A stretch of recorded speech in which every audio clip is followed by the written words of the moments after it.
Welcome back, everyone. The doctor is in.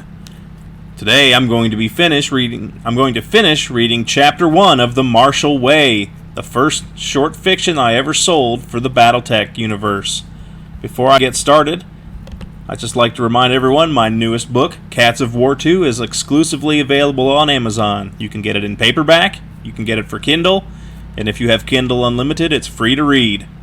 For all original tales of military fantasy and military science fiction with a feline twist. I'm quite proud of this book.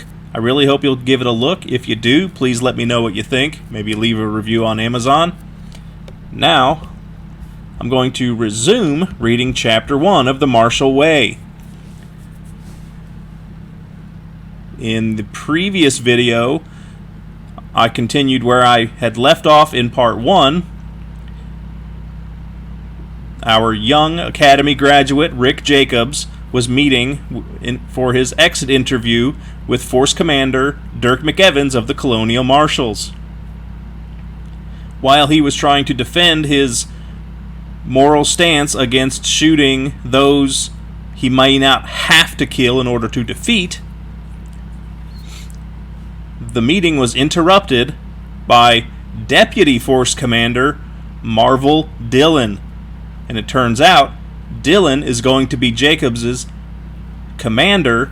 Dillon runs a quick reaction force for the Colonial Marshals, patrolling the Franc reaches so that they can respond to pirate attacks or any other threats on any of the worlds of the Franc reaches in a short amount of time.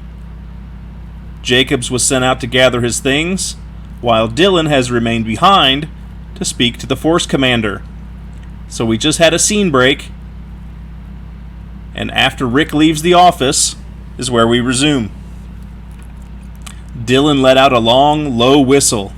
Jesus, Mary, and Joseph, Dirk, I do believe you must hate my guts. Dillon stood from his slouched perch on the desk and flopped into one of the chairs, hands never leaving his pockets. McEvans sat forward and rested his hands on the desk. He's got potential, Marv. Potential to get me killed, you mean? And yes, before you say it, I'm hard-headed too. But at least I agree with the policies and carry them out, no matter how underhanded and bloody. True enough, McEvans laughed. Remember when we were that pale and skinny? No. Dillon's deadpan stare made McEvans chuckle. McEvans took a deep breath and blew out a sigh. You planning to draw on me, Marv? What? No. Then why have you been stroking the ladies since you arrived? McEvans knew that Dillon's pistols, Maria and Teresa, were as lovingly maintained as any weapons in the marshalry. Shit. McEvans blew a heavy breath of his own out his nostrils.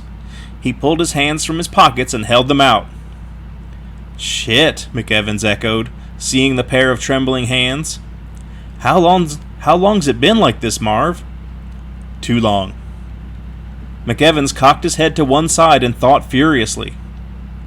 How bad is it? He chewed the inside of his cheek as he waited for the answer he did not want to hear. Bad enough. Getting worse. Still got some left in you? Enough to go around. Holding the ladies is the only thing that steadies them, Dirk. Them and the controls in the cockpit.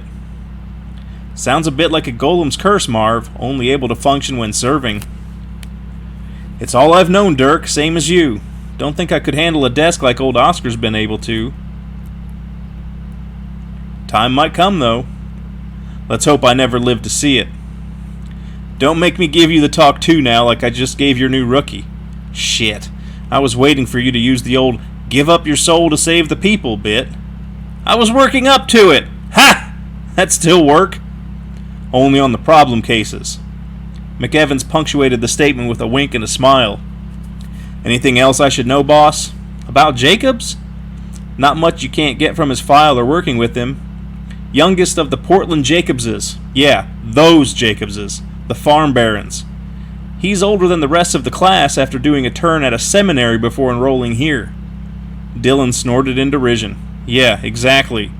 Plus a year at Filtveld and another at Randus through the exchange program. Dillon's eyebrows rose and his chin furrowed in surprise, nodding in appreciation. He's the one that took the Randus trip? Yep, still the only one. He's been around more than most 25-year-olds from the Reaches, long enough to think he knows everything. Teach him how wrong he is, then turn him loose. That it? About Jacobs? Yes. But there's something else. You know Carver's retiring? Dillon nodded. He's placed a secret order with me, but given me leave to evaluate it rather than simply execute it. And I'm going to need your help with that. Might be something you can use to season young Jacobs there too. Okay, what is it? Herodotus. What about it? What do you know about it? Same as most, I expect. Never been there. But since all the scum and pirates flooded the place during the Blakists' War, the reforms of the churches went out the window along with the law and order. That about cover it? Oh yes, McEvans was smiling. Anything else I should know? Maybe. Do you know what a filibuster is? McEvans smiled at the confused look he'd brought to his old friend's face as he began to explain. And that is the end of Chapter 1, Part 1 of the Marshal Way. So, what I've done here is I've introduced the two main characters, Dillon and Jacobs, the old veteran and the young idealist. They're going to experience some trials and tribulations, not just working with each other, but also trying to figure out how to save their own citizens who come under attack in the ensuing story that takes place. I'm also setting up a future storyline. Because this story takes place in between the Word of Blake Jihad and the Dark Age era, the borders shift during that time, and the world of Herodotus, which used to be an independent world